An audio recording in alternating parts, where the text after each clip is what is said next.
This is the CHRILLCAST. I'm Chris. And I'm Will. And I'm Arrrash. Arrrash, why don't you tell everybody about your channel? Yeah, I do kind of a variety gaming channel. I cover a lot of FPS games, anything from like reviews to just opinion pieces to some gameplays here and there with a pretty good focus on Halo. So, and if you're still on the fence about whether you should get the new Doom game, go watch his Doom video.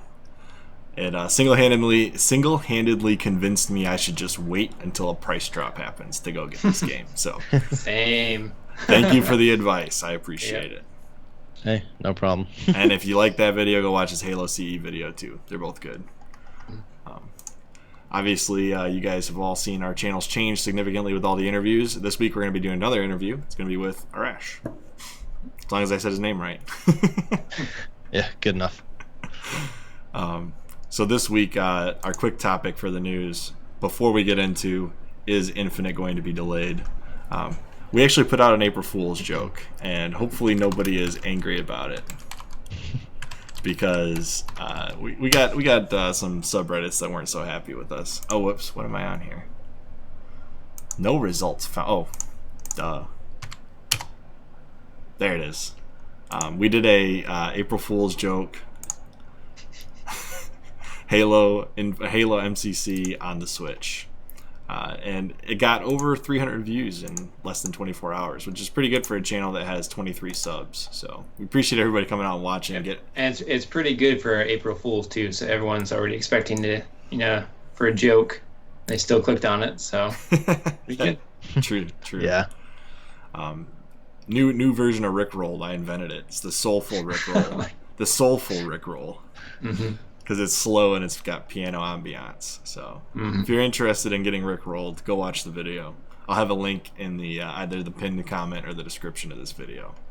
But that's not why we're here today. We're here to talk about, is Halo Infinite going to get delayed? Will, you had some thoughts on this. So did you, Arrrash. Why don't you guys give us your thoughts? Yeah, so Phil Spencer actually mentioned this today during an interview that he had with IGN, the podcast Unlocked series. And basically what he was saying is there's no plans to delay it right now. However, he was very much saying he's going to be going in with eyes wide open and that it could be delayed, but they're because of the stresses on the team, stresses on the Xbox, and just the situation that's happening right now. However, he's still very hopeful that they're right now he says there's no plan to delay it. However, that could change. He said he's going day by day. So I hope that he doesn't delay it. Right. Oh, another thing is, interesting enough, he said that he will not delay the Xbox for one single title.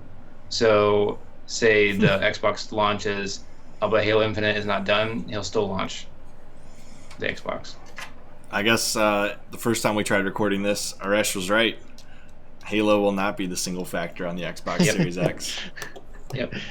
Yeah, if you think about the past, I mean, Halo's only been a launch title for an Xbox once, like with the original Halo. So it's not like they require Halo to be a launch title by any means. I'm sure if it's ready and the Xbox is ready, then they will obviously want it there as a launch title. Mm-hmm. But I could see, like you said, how if the Xbox is ready but Halo isn't, then I think Halo will just get delayed and it'll come out later. But if it's the flip side and the Xbox gets delayed, then obviously Halo will get delayed because of it. Yeah. So my only worry is that the Xbox doesn't get delayed and Infinite isn't quite there yet, but they decide to push it out anyways, and we end up with a game that's missing some features, like we've definitely gotten in the past here multiple times. Yeah, we don't want to have a Halo launch with features missing. That would be a mistake, I think. If anything... Phil... Go ahead. Oh, go on. Sorry. I thought you were going to end on that sentence. Continue. I was just going to say that I would be a patient man for Halo Infinite to come out correctly, rather than an impatient man for it to come out with things missing. Yep. Yeah, so Phil actually joked about that, the fact that the Xbox One launched unfinished, and also that Halo 5 launched unfinished.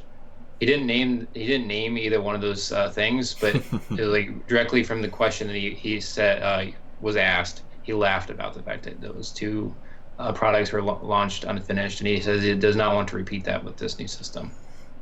So see, I feel like that's a good sign, but like it. I didn't watch that whole interview, so I may be off base here, but that answer sounds like so disconnected because MCC literally just came to PC and it's incomplete as hell. Like we still don't have theater, we still don't have Forge, like so I don't really get that answer, but I guess But we knew that was happening with MCC. Yeah, I mean, the fact of the matter is all these that, games were made for the 360 and the Xbox One, right? So there was no basis for PC except for if you include Halo 2 on Vista and Halo CE, which had already previously launched on the PC. Halo Online, I only kind of count for Halo 3. It was like the basis for an engine for Halo 3, but it wasn't exactly Halo 3. And then the only thing previous to that that they did on PC in the the last decade was the Halo 5 forging thing through that half-baked software. So I think we all knew the MCC was going to take some time to port to the PC. It wasn't going to have all the features right out the gate. I'm not sure if you can call that a failure or a success as far as that's concerned. That's my opinion. Yeah, I mean, I get it, but I feel like they also probably worked on it a lot longer than we knew. I feel like we've given 343 like enough chances. Like I don't know if they keep deserving us to make excuses for them. Like I love playing Halo and I still like the games, but like when we keep getting these incomplete games, then I don't know if we should make the excuses for them. We should just say, hey, the game was incomplete. I mean, I still like it, but it is what it is. Right. Yeah, I mean, that's a fair assessment too. I guess I hadn't thought about it from that perspective. I mean, we have given them the benefit of the doubt, twice now with 4, 5, the MCC. Can 343 deliver a product that's everything the fans want, right? I mean, Bungie had all of the fans on their side when they released all of their products.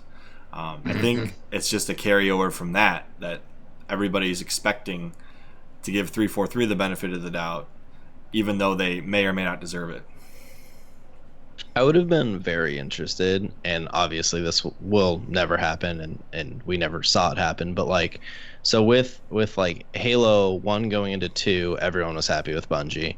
2 into 3, like everyone loved Halo 2 despite the fact that it was kind of rushed, but like they still put out an amazing product. And then Halo 3 was again an amazing product. And then we jumped into Reach, which like it's a good game, but it definitely was divisive in the community.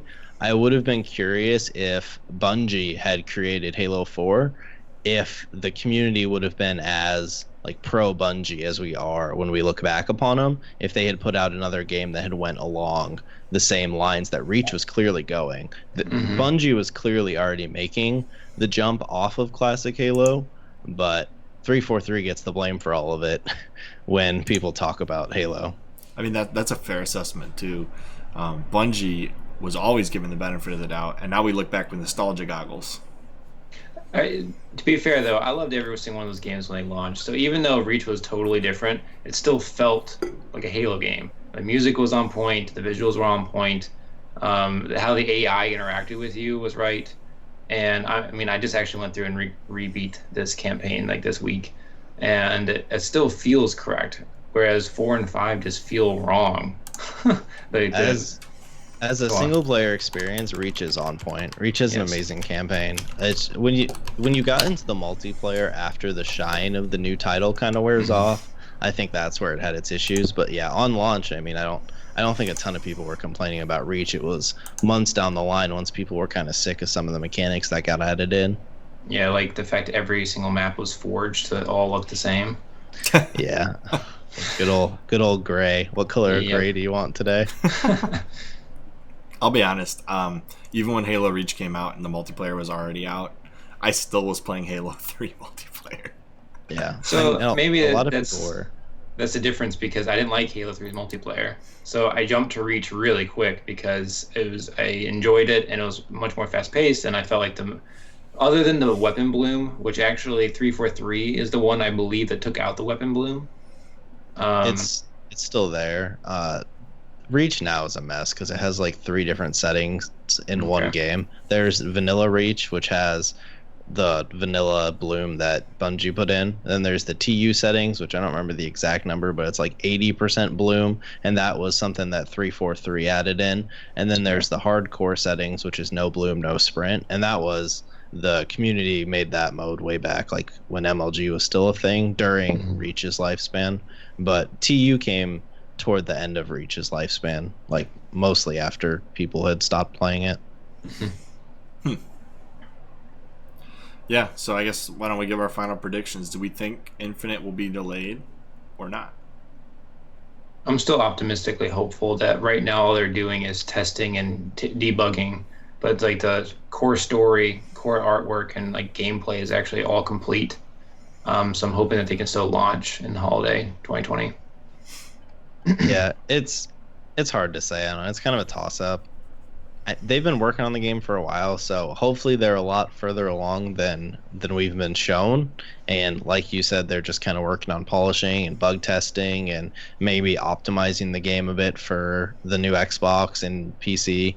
But hopefully it's pretty much besides that done. Hopefully all the features are in there. So if that's the case, then hopefully it doesn't get delayed. Mm-hmm. I think I'm going to restate what you said in the beginning, Arrrash. Basically, unless the Xbox Series X is delayed, I do not expect Infinite to be delayed. I think Infinite's coming out on time or within a month of the original date. And the only way it'll move is if the Xbox Series X also has to move. So You don't think they'll launch it on PC and the Xbox One? Nope. No, they won't do that. That'd be stupid. You got a launch title for a new console. Yep. It just doesn't make sense from a marketing perspective. Like, hey, we've got this new game. It's already out. I think there's a small chance too that it gets ready for Xbox and maybe they like delay the PC port for some reason. I mean, I honestly really hope they don't do that because I only play on PC these days. But with how Microsoft and like Bungie in the past and even 343 to some degree have kind of treated the PC player base, it wouldn't surprise me that much. Yeah. I mean, I would be really disappointed if they did that because they have said specifically multiple times that it's not a port. They're building it specifically for PC. So that would suck. I wouldn't be surprised if Infinite is extremely successful if they went back and then recreated Halo 5 for the PC in the next 2 years. But so like I've actually played a decent amount of that Halo 5 Forge that you kind of mentioned earlier, along with like playing a shit ton of Halo 5 back on Xbox. I think if they had launched Halo 5, the full product on PC, it would have been a lot more successful than the current games they're rolling out on PC. Like, I know a lot of people don't like the mechanics in Halo 5, but like with how quick paced it is and the focus on movement, I think PC players would have enjoyed the game. And the Forge mode is just amazing. Having that Forge mode and those custom games actually accompanied with a full game would have actually kept a lot of players, whereas like right now you just get Forge and customs and it crashes all the time and you can't change the FOV or anything like that. Yeah, that's fair. So I guess the conclusion from the three of us, I think we can all agree, we don't think Infinite's going to be delayed at this point in time unless the Xbox Series X is also delayed, or the Halo game could be delayed and not the Xbox Series X, but it's far less likely. And our hope is that neither of those two things are delayed, and we're just looking at them finishing it up, cleaning up any bugs, any random last-minute fixes, and we're looking at a perfect launch in the fall this year. Yep. That's the hope. So, Yep. As always, I'm Chris. And I'm Will. I forgot. Was I supposed to say my name? Yeah. Yep. Crap. Well, just go ahead and do it. And I'm Arrrash. Bye. And we will see you On the next CHRILLCAST. See you guys.